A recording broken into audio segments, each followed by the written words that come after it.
Hi YouTube and welcome back to my Let's Play Aion.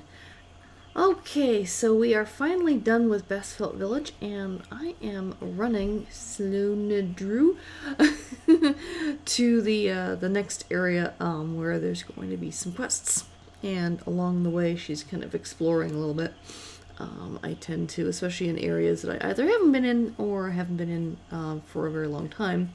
And I just kind of, I kept this run sequence in because the area she's running through I thought was actually quite gorgeous. So, and you can see on the map where she's headed to if you just pause and take a look at the map a little bit. But and the blinking yellow arrow. But I just think this area is just absolutely gorgeous with the waterfalls and these, you know, giant mushrooms and just lots of color and things. And this part of the world of Aion is supposed to be cold. You know, it's supposed to be colder and darker and more, you know, menacing and stuff than the side where the Ilios live, the ones with the white wings. I play an Asmodean and Asmodee, and this is Asmodee, and Asmodee is supposed to be, you know, just darker and more sinister. And even though the Asmodeans and the Ilios are the same race, or they were originally, they've evolved quite differently because of the different climates. But this doesn't look, you know, with all these just absolutely, like, you know, mushrooms don't grow in cold climates, first of all. They only grow in warm climates. And these beautiful, delicate, lacy-looking mushrooms and just all this stuff. And now we're getting into an area with green meadows and trees and stuff. And, well, I mean, evergreens will grow in a colder climate, but mushrooms won't. So I've always been kind of confused with why the original game designers in South Korea decided, even though the storyline says that Asmodee is colder, that it doesn't really look that way to me. Alright, so we just picked up a quest, and oh yes, I wanted to see if he was, since he was a black cloud trader, if he was going to sell me stuff so I could maybe sell and buy some things, but that didn't happen. So alright, so we're getting across this lake, and yeah, this lake's got a whole bunch of, you can see on the mini-map, all of the aggressive things surrounding me. These little ribbits are vicious little critters, and then there's these kind of, they look like innocuous rocks until you get close to them and aggro them, and then all of a sudden they turn into these golem monster things. But anyway, so I got away from them without having to do much fighting and stuff, which was a good thing. And now we've got these little guys that we're going to do some quests with around this lake area here. And they're kind of cute. They're kind of cute, but they're kind of ugly, cute. I don't know. I think they look a little bit like bunny rabbits with their ears, but they're obviously not as cute as bunny rabbits. And what's interesting is that they seem to have the same habit of smelling their underarms that some creatures in World of Warcraft do. Almost the exact same kind of motion as some of, there's some really ugly creatures over in World of Warcraft that just kind of stand around and sniff their armpits all day, which is, you know, weird. What's interesting to me is that I believe, and I could be wrong, but I believe that one of the Aion game designers originally worked for Blizzard Entertainment and actually was part of the team that designed World of Warcraft. And so that, I think, is why the mechanics of the two games are so similar, including some of the motions of the creatures and things. Obviously, graphically, the two games are very different. This one using the Crisis engine, which Blizzard does not use for World of Warcraft. So, But anyway, it's just a little side note there. So we're looking for a little chest, a little thing that I need to pick up and find and stuff. And thankfully, this is one of those quests where I actually have done this before with my other characters, and so I kind of knew it was around here somewhere near this waterfall. There it is, the insignia box. The first time I tried to find it, I think I ran all over this whole area looking for the stupid thing. Okay, so here's this green ribbit, and he's his name is grayed out, but he's still packing a little punch. These guys actually pack quite a bit more damage than I've seen with other like they pack more damage than the moss bears do. Like, just look at how my health is going down.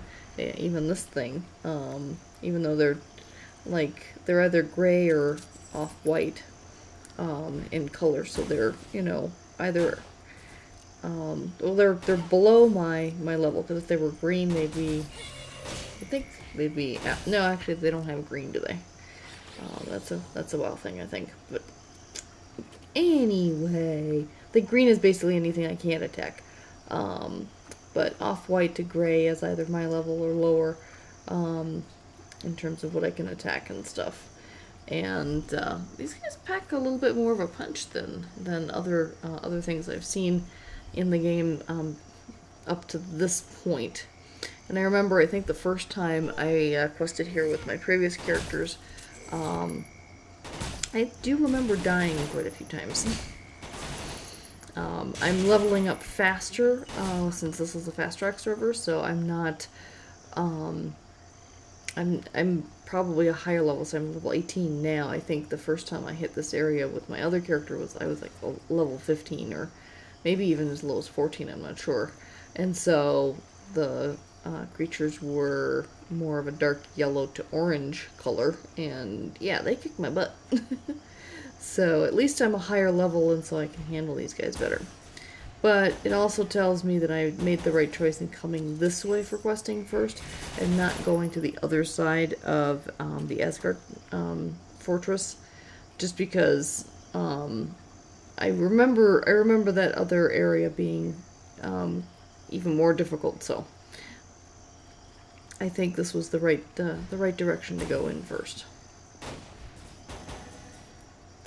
All right, so they're basically trying to get rid of these rivets. Alright, there we go. I killed 5 of them. Now we want to go back and turn these quests in. But yeah, my health level is hurting a lot more than it had in previous questing, which is fine. You know, I can handle it. You may eventually even see me die at some point, which you haven't seen me do yet. Alright, level 16 in progress. There we go. Alright, so he now wants some Shugo clothes. So I gotta go talk to those Black Cloud trader people across the way, but oh, there's another quest guy.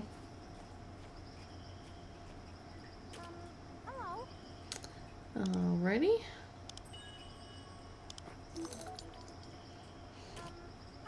So we completed that quest, and now we've got one more, and he wants me to do the star metal, whatever they are. Casselids, I guess? I don't know.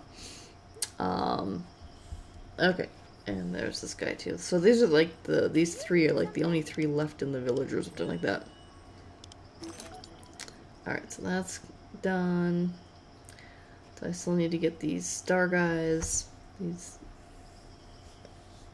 hard to pronounce things, while going across the way to get the Shugo clothes for the other guy, and that's no mean feat because sorry, My cat's on my lap and he just kicked me. He almost kicked himself off my lap.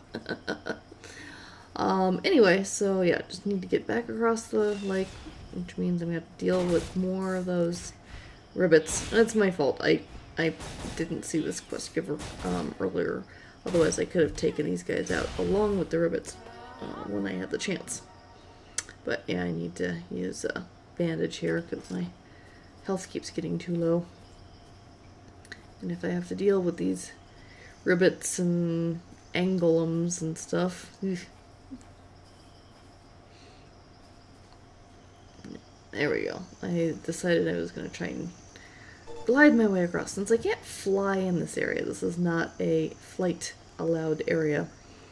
But I figured if I could glide across to a certain extent, it would help.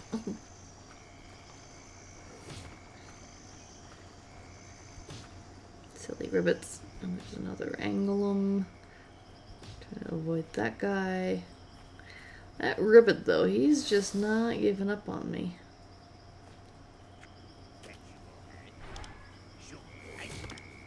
Yep, see, there he is. And those ribbits are, you know, they're kind of cute looking and they don't look all that dangerous. You'd think that, you know, the moss bears would do more damage than these guys. But these guys are, you know, they're doing some serious damage to me. So I'm finding that interesting. Alright, so we got Gerger's Disguise that we picked up. Take a little healing potion, get my way back over there while taking some of these Xelids out. Can't imagine how else to pronounce that.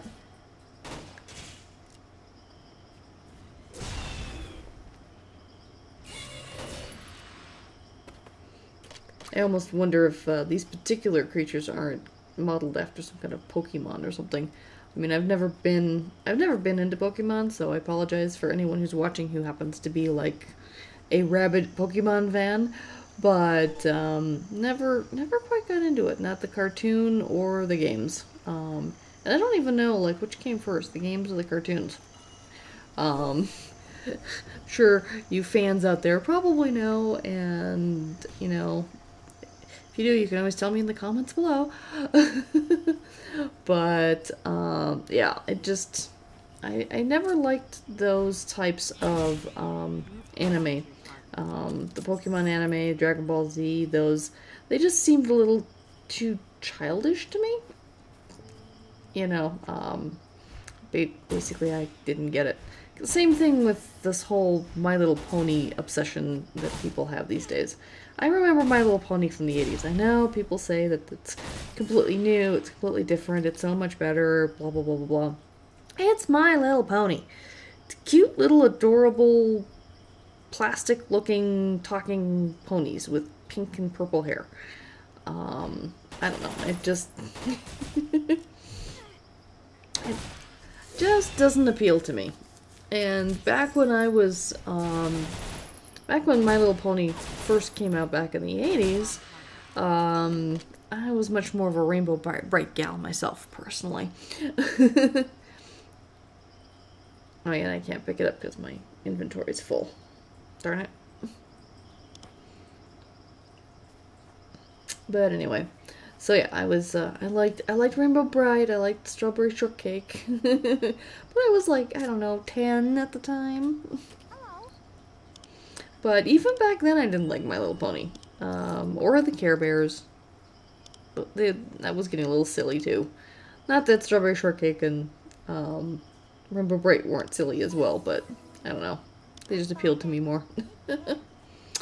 Alrighty. So we got that turned in. Now we've got this guy. Control the Xelids. And we just dinged to level 19. Sorry.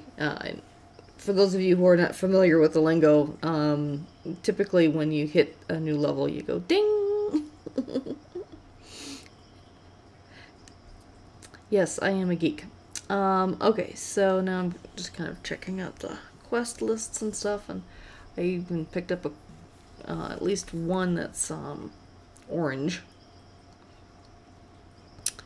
Alrighty.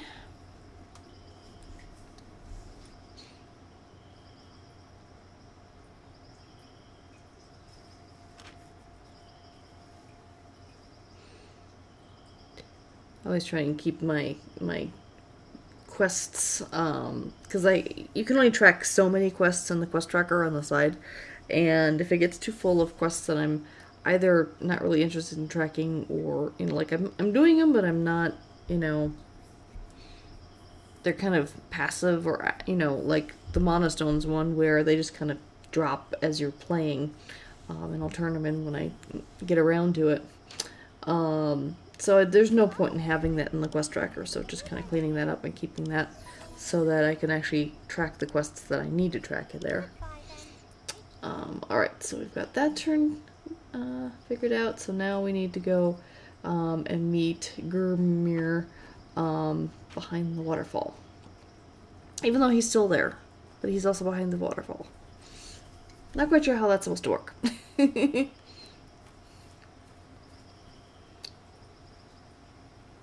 And I'm gonna look in here, and yeah, he's actually up here. This is again something where I'm actually remembering where he is, rather than running around hunting for him for hours, which happened the first time I tried to look for him. Alright, so here's disguised Gerger, and then we're gonna go meet him again in another, in the next episode, with the next set of quests. I think this episode is long enough now. Thanks for joining me. Like the video if you enjoyed this episode, and until next week, take care. Bye-bye.